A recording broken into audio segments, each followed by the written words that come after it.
Thank you, Mr. Chairman. It's good to see you all, Mr. Burke. I enjoyed our time. I will say to my friend from Ohio, I want to congratulate the nominees. They are not appointed yet. That's our job to decide whether they move from being nominees to appointments.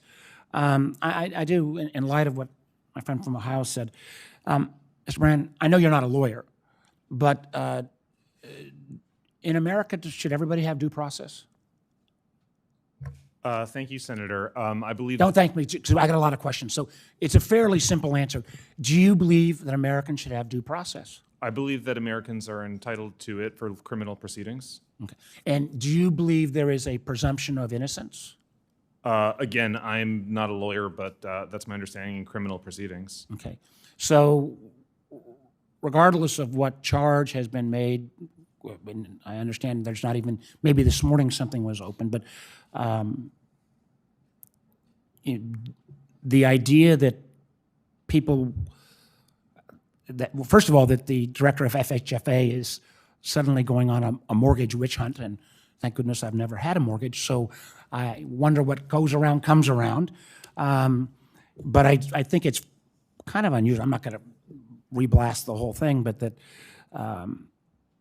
senior government officials aren't even decreed some level of due process and basic presumptions on innocence before any evidence has been provided. Senator Reid wanted me to follow up. He asked about federal government's Fed governance proposals. One that you said whether you would not serve in executive branch for 4 years following the end of your Fed term, and to advise President Trump to voluntarily announce to refrain from removing any incumbent board members. And you said, I understand as well, it's all part of a package deal, but in your Fed reforms you proposed, you said if we can implement this in a piecemeal fashion, one policy at a time, if legislatively easier, how does that, is it package deal or we can take these one at a time? Thank you, Senator. It is a package deal, but whether that package is one big, beautiful bill or a number of different bills would be, I think, the Senate's prerogative. Sorry, the Senate and the House's prerogative. It wouldn't be. All right, let me keep moving on. I'm not going to ask you to filibuster on why you think the BLS data has been going downhill or cooked, when frankly it has been the gold standard, and I am hugely concerned that BLS leaders are being fired because the numbers didn't come out the way the president wanted. How are you going to make things better when we've seen a raft of senior professionals at BLS leave those positions because of this threat of political interference?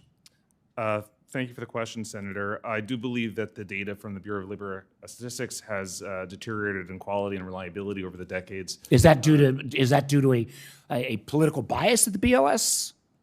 Well, it's due to the root cause. There's two issues at play. One is declining response rates over time, and two is a inability, refusal to do something to correct for those declining response rates. And that's going to be solved by cutting professional staff? Well, I believe that it needs an overhaul and fresh pair of eyes, and I'm excited for. So are you making the accusation that the BLS data is being politically influenced? I just need to know that. I'm making the statement that BLS leadership did nothing to arrest the deterioration in data quality. Is it appropriate for the President of the United States to call out and fire BLS leadership simply because he doesn't like the results?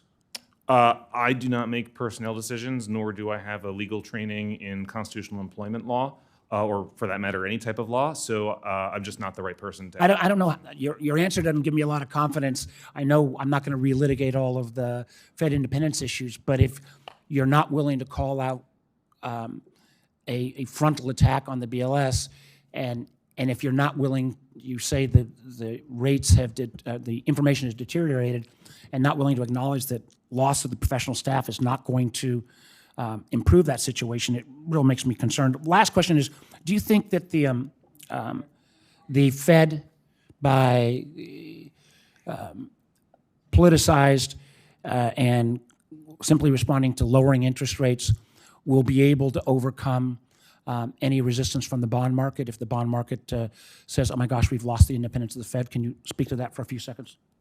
I don't anticipate the bond market saying that, so I don't anticipate such a hypothetical speculative situation. If the bond market were to respond that way, what action would you take? Well, it's impossible to respond to a hypothetical like that without knowing lots more context about what was going on in financial markets and supply and demand in aggregate supply and demand in the economy as a whole. That's the type of sort of hypothetical about which it's impossible to speculate without a much more fulsomely specified set of conditions. I give you credit for your ability to filibuster. Senator, Thank you, Mr. Chairman. Senator Haggerty.